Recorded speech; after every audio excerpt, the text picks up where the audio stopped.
Yeah, we are at Uhuru Sports Complex, Jericho Estate in Nairobi, and I'm privileged to have the chairman of the Kenya Walking Football, Mr. Kiarie. Now, Yes. Can you kindly give us an insight of this game, walking football? So, walking football is a non-contact sport that is played by 50 and above year old, both gender, and it is played in both surfaces, and it is a 6x6 game. And it has different rules from the traditional football. For example, here we don't run, we walk. Number two, here we have no throw balls. They are indirect free kicks. And here we don't have yellow cards. We have what we call sin bins. There are different rules that guide walking football. So, Kenya Walking Football Federation was registered in August 2024.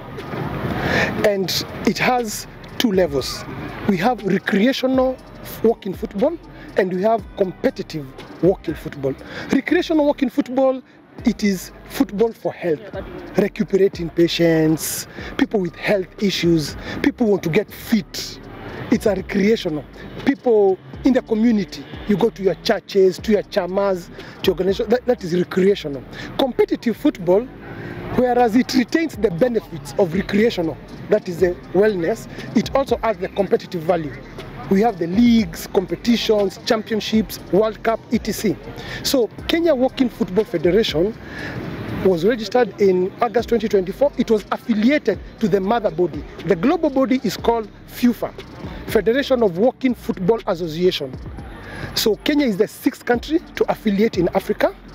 We have Morocco, Rwanda, Nigeria, South Africa, just to name a few. And what we do here is we have training sessions every Friday at 4 p.m. The idea is, number one, social networking. People who previously played active sports, they are now in their retired ages of 50s and 60s, they come here. Number two, it's just wellness. Just walking around with a ball, just mental health, just wellness. Number three, it's fun. It's a fun activity. The community is actually very happy to see older generations, older persons involved in this kind of game. So that is walking football. It has two types, recreational and competitive, as I've said.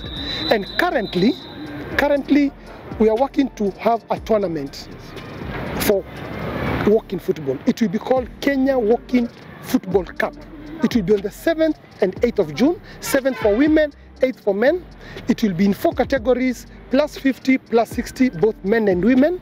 And our idea is to popularize the game. Our idea is to grow the game across the 47 countries.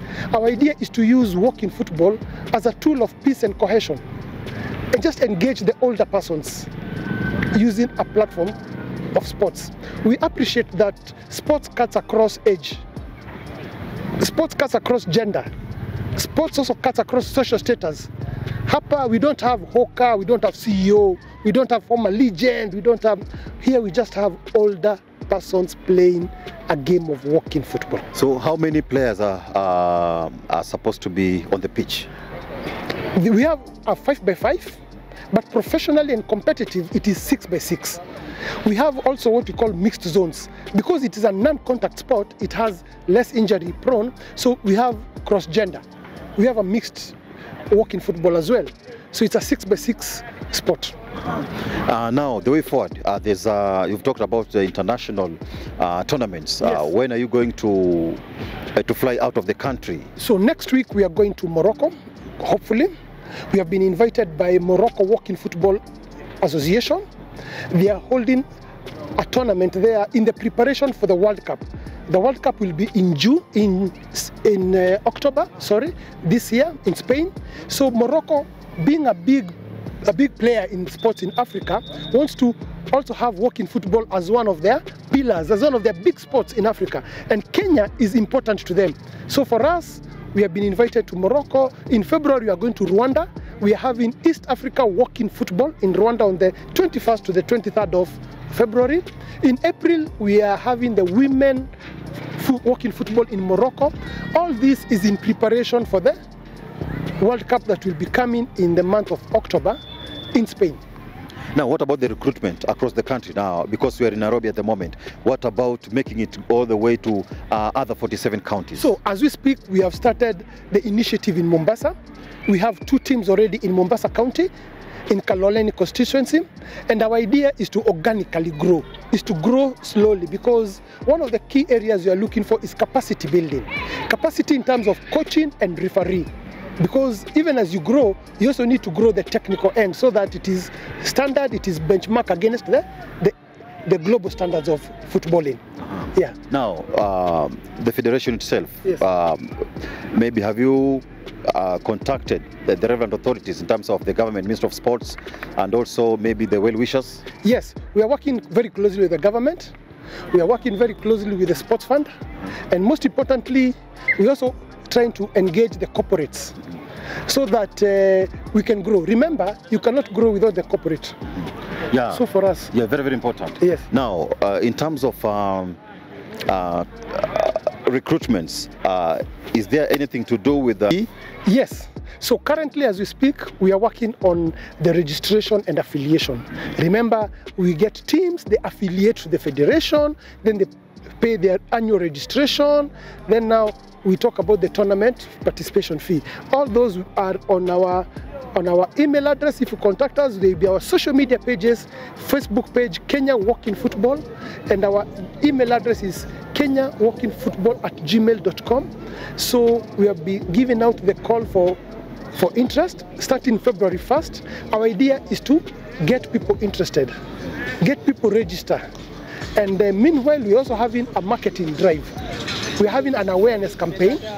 I will tell you that we had a diabetes session to the Walking Football fraternity here, and the idea was to also inculcate the nutrition end. Remember, we said it's an older persons, and non-communicable diseases is one of the key areas that we as Kenya Walking Football are eager to engage. We have started with diabetes conversations, we are going to dementia, we are going to Parkinson's disease, we are going to cancer awareness and advocacy. That is one of the trajectory. Yes. Where do you see Kenya Walking Football in the near future? And do you have a constitution? Yes, we have a constitution, we have a strategic plan, and it was part of our compliance by the Sports Act, and our goals are simple. We first want to have a tournament this year. The next year, 2026, we want to develop a league structure. So because we would have gotten the awareness, we would have gotten the teams, then we start a league, a Kenya Walking Football League, with hopefully we are in touch with other African countries. We want to start an equivalent of AFCON in 2027. The way we have AFCON, now we also want to have our own Africa Walking Football Cup. Wow. In the near future, God willing, we are betting on Kenya hosting the World Cup 2029 edition. That's one of our goals. Thanks a lot. We'll come for you for more. Thank you very much. Mr. Kiarie. Yeah, bado nipo na mchezaji pamoja na referee. Amekuwa mhusika mkuu katika the traditional football na sheria zake, lakini sasa anaingilia walking football.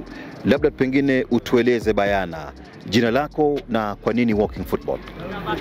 Kwa majina najulikana kama Christopher Morege Ndongo.